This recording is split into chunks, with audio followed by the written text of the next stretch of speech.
എലത്തൂരിലെ കൊലപാതകം സംബന്ധിച്ച് കൂടുതൽ വിവരങ്ങൾ പുറത്തുവരികയാണ്. കൊലപാതകത്തിൽ യുവതിയുടെ മൃതദേഹം കാറിൽ കയറ്റുന്ന CCTV ദൃശ്യങ്ങൾ പുറത്ത്. പ്രതി വൈശാഖന്റെ ഭാര്യ ഓട്ടോയിൽ വന്നിറങ്ങുന്നതും ദൃശ്യത്തിൽ കാണാം. പ്രതി ഭാര്യയെ തെറ്റിദ്ധരിപ്പിച്ചാണ് സംഭവസ്ഥലത്തേക്ക് വിളിപ്പിച്ചത്. അതേസമയം പ്രതി വൈശാഖിനെ പോലീസ് സംഭവസ്ഥലത്ത് എത്തിച്ച് ഇന്ന് തെളിവെടുപ്പ് നടത്തും. ചേതൻ സാജൻ ചേരുകയാണ്. സാജൻ, ഇയാൾ ഭാര്യയെ സംഭവസ്ഥലത്തേക്ക് വരുത്തുന്നതിന്റെ ദൃശ്യങ്ങളടക്കം പുറത്തു വന്നിരിക്കുന്നു. എന്തൊക്കെയാണ് വിവരങ്ങൾ പോലീസ് നൽകുന്നത്?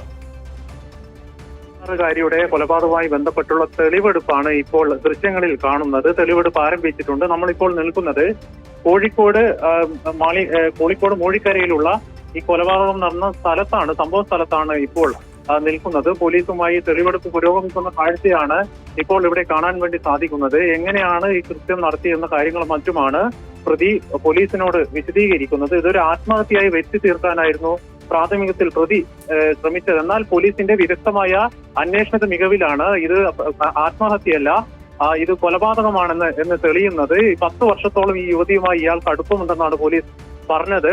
അതായത് യുവതിയുടെ ഈ പ്രതിയുടെ ഭാര്യ സഹോദരിയാണ് മരിച്ച യുവതി.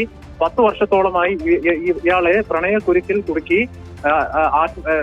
ബന്ധം ഇയാൾക്കുണ്ടായിരുന്നു, പ്രണയത്തിൽ കുടുക്കിയിരുന്നു. അതായത് 16 വയസ്സിൽ, യുവതിയുടെ 16 വയസ്സ് മുതൽ ഇയാൾ അടുപ്പത്തിലായിരുന്നു. ഈ കേസുമായി ബന്ധപ്പെട്ട് ആത്മഹത്യ കൊലക്കുറ്റത്തിനോടൊപ്പം തന്നെ പോക്സോ വകുപ്പും പോലീസ് ചുമത്തിയിട്ടുണ്ട്. എലത്തൂരിലെ കൊലപാതക കേസിലെ പ്രതി വൈശാഖനുമായി തെളിവെടുപ്പ് നടത്തുകയാണ് പോലീസ്. ചേതൻ സാജനാണ് വിശദാംശങ്ങൾ നൽകിയത്.